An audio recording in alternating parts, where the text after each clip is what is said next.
जनता party बहुत ही पिछड़ रही है और उसका जो संकेत मिल रहा है पूरे देश में कि मोदी जी अब जा रहे हैं, भारतीय जनता पार्टी जा रही है। पिछले एक सप्ताह के मोदी जी के बौखलाहट ने भी प्रस्थापित कर दिया है और वो परिस्थिति आज जो है हरियाणा में भी रिफ्लेक्ट होती हुई दिखाई जाती है।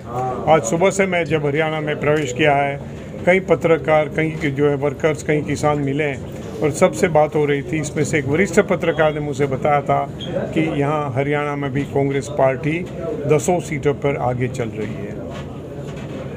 अभी नीचे आप बयान दे रहे थे 2 गुजराती नोट छापने का भी काम करते हैं। मैंने वो नहीं कहा, मैंने कहा कि सुना है। मैंने वो नहीं कहा कि वो काम करते हैं, कि वो ये इस प्रकार की भी चेष्टा करते। वो मैंने कहा कि इससे सुना ही दिया जाता है, विदाउट कोई प्रमाण में किसी के ऊपर आरोप नहीं लगा सकता। तो जो है जो सुना था वो मैंने कहा कि इसी प्रकार की भी चर्चाएं होती हैं, मगर वो एक अलग सी बात है। मगर उन लोगों के जो करतूत हैं, जो प्रकार से वो पूरे देश में लोगों को डराने धमकाने का काम करते हैं, जो प्रकार से शासन करते हैं, निश्चित रूप से शर्मजनक है और ये जो है लोकतंत्र के ऊपर एक बड़ा कलंक है। ईश्वर की दया से अब सभी मतदाताओं की सूझबूझ से आने वाले दिनों में ये देश वो ग्रहण से मुक्त हो जाएगा। अभी नड्डा साहब रोहतक आए थे, कल उनका ये बयान था, उन्होंने मीटिंग ली है कि रोहतक और सिरसा में हम पिछड़ रहे हैं, बाकी 8 सीट पर हमारी फाइट चल रही है। शायद उसके बोलने में उसकी जीप फिसल गई होगी। उन्होंने वो कहा गया कि 8 सीटें पे कांग्रेस वाले आगे चल रहे हैं और हम 2 में पीछे चल रहे हैं, ऐसा होगा। पूर्व प्रदेश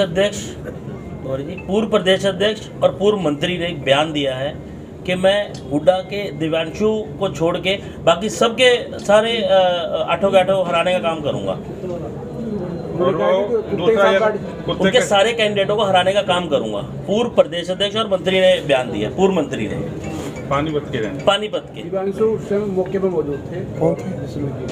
मैंने तो नहीं पढ़ा। सर बलबीर पालशाह जी की बात कर रहे हैं ये।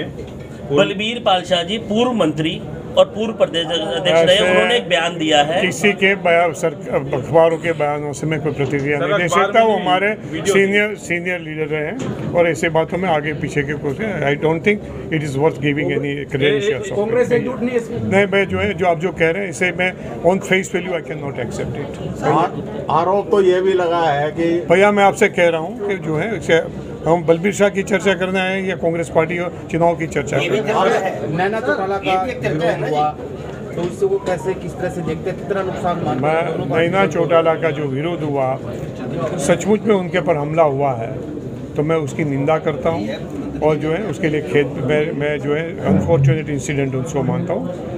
मगर जो इन लोगों की ट्रैक रिकॉर्ड है उसमें चीप पॉपुलैरिटी के लिए वो कुछ भी कर सकते हैं और इसी प्रकार से कोई चीप पॉपुलैरिटी कोई स्टंट है तो उसकी भी बड़ी आलोचना है। सर मोदी साहब ने कल जो परसों बयान दिया है कि अडानी और अंबानी जो है पैसा दे रहे हैं कांग्रेस को, टेम्पो भर भर के जा रहे हैं और राहुल ने उसका किया है बचाव किया। उन्होंने भी कहा है कि अडानी अंबानी जो उसके दोस्त थे अब मेरे पे कैसे बात कर रहे हैं, इस पर क्या? मैं वही तो कह रहा हूँ कि मोदी जी की बौखलाहट आपको दिखाई दे रही है। अपने जो साथी थे अभी उसके पर भी आरोप लगाते हैं। आप देखते हैं कि जब छोटे बच्चे खेल खेलते हैं फिर बाद में जब हारना शुरू करते हैं तो अपने सभी जितने साथी कहते इसने हराया। इसी प्रकार से आज मोदी जी की बौखलाहट आपको दिखाई आती है। बाकी ये अडानी और अंबानी से सिर्फ टेम्पो से नहीं, प्लेन लोड से इन्होंने संपत्ति ली है। देश की संपत्ति, लूट की हुई संपत्ति उसने जो है अपने घर पे बेच दी है। मगर ये अलग विषय है। मगर वो जो प्रकार से जो स्टेटमेंट करते गैर जिम्मेदाराना, कोई छोटा बच्चा करते हैं, इसी प्रकार का स्टेटमेंट आजकल मोदी जी एक सप्ताह से कर रहे हैं। अभी आप सुबह से करनाल में, सर करनाल का क्या रुख है जी? पूरा घूम रहे हैं आप करनाल लोकसभा में। करनाल में मैं जो बता रहा हूँ, करनाल में हमारा प्रत्याशी जो है लोकसभा में निश्चित रूप से जो है खट्टर जी को हरा देंगे, भारी बहुमत से हराएंगे। और यहाँ जो है सैनी जी हैं, नायब सैनी जी सीएम के कैंडिडेट, वो भी बुरी तरह हार जाएंगे। सर मुकाबला किससे मानते हैं सर आप? मुकाबला किससे मानते हैं? किससे मानते मीन्स मैंने जेजेपी से किससे मानते हैं? बीजेपी से मानते हैं। जेजेपी तो उसकी बी टीम है, उसके में कोई जेजेपी के कोई भी बातों को क्रेडेंशियल्स में ज़्यादा नहीं देता। सर अरविंद केजरीवाल को जमानत मिली है तो क्या लगता है इंडिया गठबंधन के लिए हरियाणा में प्रचार करेंगे, कितना फायदा मिलेगा इंडिया गठबंधन को? देखिए, केजरीवाल को जो जमानत मिली है, मैं समझ रहा हूँ कि सुप्रीम कोर्ट ने ये जजमेंट दिया, it is a welcome judgement. थोड़ा देरी से दिया है। कोई भी सरकार अपने विरोधियों को सलाखों के पीछे बंद करके प्रताड़ना करके, डरा के धमका के चुनाव प्रचार रोकने की कोशिश करती हैं और वो तानाशाही जो दिखाती है उसको जो है लोकतंत्र में कोई जगह नहीं है। कोर्ट ने उसको रोका है, वो वेलकम स्टेप है। मगर इसके साथ साथ जो है जो प्रकार से भारतीय जनता पार्टी की जो चेष्टाएं रहती हैं इसी प्रकार की वो कहीं बंद हो जाए वो भी हमारे लिए आवकारदायक होगा। मगर अरविंद केजरीवाल की मुक्ति से ये पूरे देश में जो माहौल बना है बीजेपी विरोधी, मोदी विरोधी, तानाशाही विरोधी, उसको कहीं ना कहीं और ताकत, अलायंस को फायदा मिलेगा इसका कुछ? ओवरऑल ताकत मिलेगी, पूरे अलायंस को मिलेगी। सर राहुल गांधी, प्रियंका गांधी आ रहे हैं हरियाणा में प्रचार करने के, कब आ रहे हैं? बात चल रही है, वो प्रोग्राम होगा। अभी तक कोई कंफर्मेशन नहीं हुई? अभी निश्चित नहीं हुआ है, 25 तारीख के बाद होगा। दिव्यांशु जी से बात कर लें सर थोड़ी सी, माइक ले जाओ। दिव्यांशु जी कैसा चल रहा है ओवरऑल प्रचार? गाँव में जा रहे हैं, क्या दिक्कतें महसूस कर रहे हैं?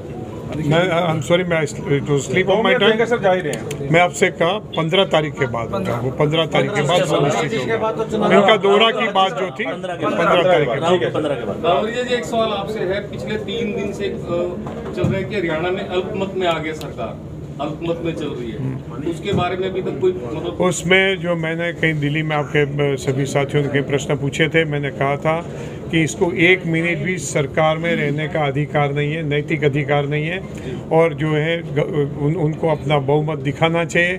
Governor should also compel them, उसको बताना चाहिए कि भाई आप प्रदर्शन करो, कौन से एमएलएस के समर्थन से आप सरकार में बैठे हुए हो, और वो प्रदर्शन के लिए भी जो उसमें से नतीजा बाहर आता है उसमें उसके फ्लोर टेस्ट की मैं बात नहीं कर रहा हूँ, हाउस के टेस्ट की बात नहीं कर रहा हूँ। गवर्नर के सामने जो है प्रदर्शन करके अपने जो है टेस्ट करवा दें और उसमें जो नाकाम होते हैं तो संवैधानिक जो कुछ भी जो परिस्थिति बनती है उसके तहत आगे के कदम उठाया जाए। गवर्नर उनको कुछ बेनिफिट दे रहे हैं?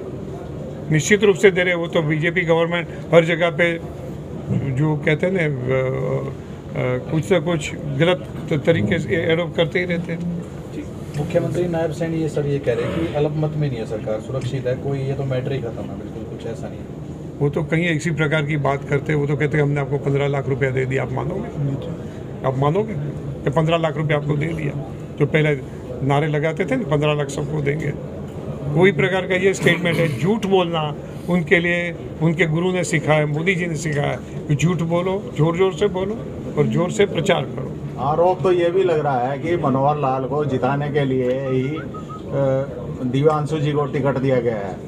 हाँ, लगा रहे थे। मुझसे किसी आप जैसे पत्रकार ने पूछा भी, जो लोग इसी प्रकार की हरकतें करते रहते उसके मन में सबसे पहले विचार आते हैं, गंदे विचार आते हैं।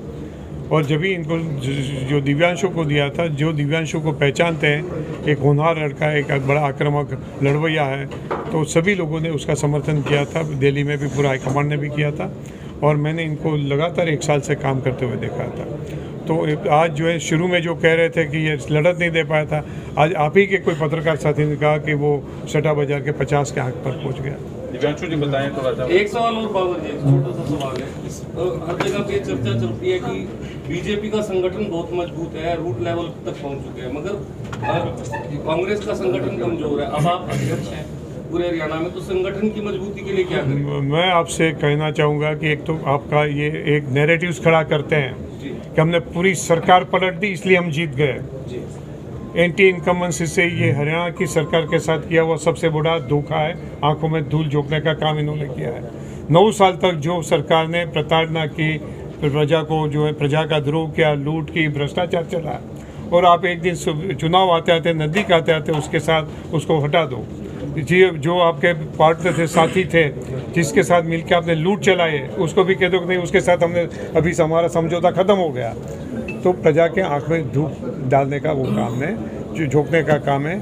और यही बात जो है ये लगातार जो कर रहे हैं कि हमारा जो ये पॉपुलैरिटी है, हमारा पक्ष है, इतना मजबूत है। मैंने गुजरात में खुद आंखों से देखा है, टेबल पर बैठने वाले नहीं होते हैं, मगर वो जो चुनाव की सिस्टम को जो मैनिपुलेट करते हैं, मैच फिक्सिंग करते हैं, उसको जस्टिफाई करने के लिए ये सब नैरेटिव बना के आपके सामने छोड़ते हैं, जिससे लोग मान ले क्या इसका संगठन मजबूत है, लोग मान ले कि हाँ इसने ये कदम उठाया, इसके लिए बहुत पॉपुलर हो गया। सर, कांग्रेस संगठन की बात, मैं सब संगठन कांग्रेस का जो प्रोग्राम शुरू हुआ था ये यही चीज़ को नज़र में रखते हुआ था पार्लियामेंट चुनाव में कैंडिडेट डोर टू डोर हर जगह पे नहीं जाता है, एक दौरा करता है, मैक्रो लेवल पे इंपॉर्टेंट प्लेसेस होते हैं उसका विजिट कर लेता है, और माइक्रो मैकेनिज्म जो होता है कि जहाँ हर मतदाता का संपर्क करे, डोर टू डोर कैंपेन करे, वो घर घर कांग्रेस, हर घर कांग्रेस में भी हो गया। आज की डेट में भी कई जगह पे उसको किसी को 20 बूथ, किसी को 40 बूथ की जिम्मेदारी देते हुए वो काम भी आज बड़े जोश से चल रहा है। हमारा प्रतिज्ञा पत्र राहुल जी की गारंटी जो है उसको बांटा जाता है, कैंडिडेट का जो पर्चा होता है उसका परिचय का वो भी दिया जाता है, और एक जो हमारा हरियाणा कांग्रेस का भी संकल्प है वो भी दिया जाता है। बीजेपी वाले सर नारा लगातार दे रहे हैं और कहते हुए भी नजर आ रहे हैं 400 पार 400 पार। इस पर लगता है इंडिया गठबंधन की कितनी सीटें आ सकती हैं, क्या अनुमान है? बीजेपी लगातार नारा लगाती थी 2 करोड़ रोजगार का सर्जन करेंगे, 2 करोड़ रोजगार का सर्जन करेंगे। आपने कहीं देखा आपके परिवार में से किसी को जॉब मिला, 15 लाख रुपया मिला? वो 400 पार की बात करते, 400 तो कैंडिडेट नहीं रखे।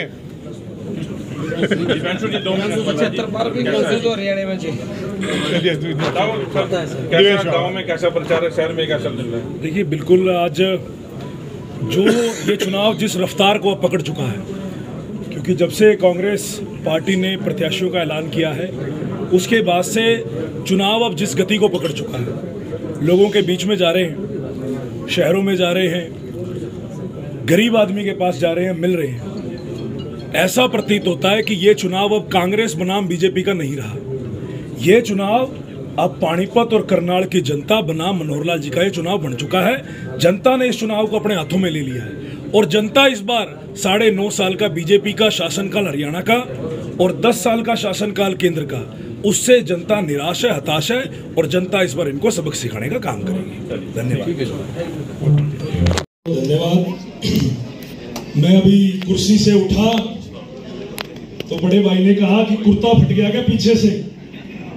मैंने कहा भाई फट तो गया, ये देखो ये फट गया। मैं कहा भाई मेरा व्यवहार मनोहर लाल जी जैसा तो नहीं है, कोई नौजवान अगर सेल्फी खींचने लगे तो उसका फोन झटका दो। भाई मेरे तो रोज कुर्ते फटते हैं, पजामे फटते हैं, जूते टूटते हैं।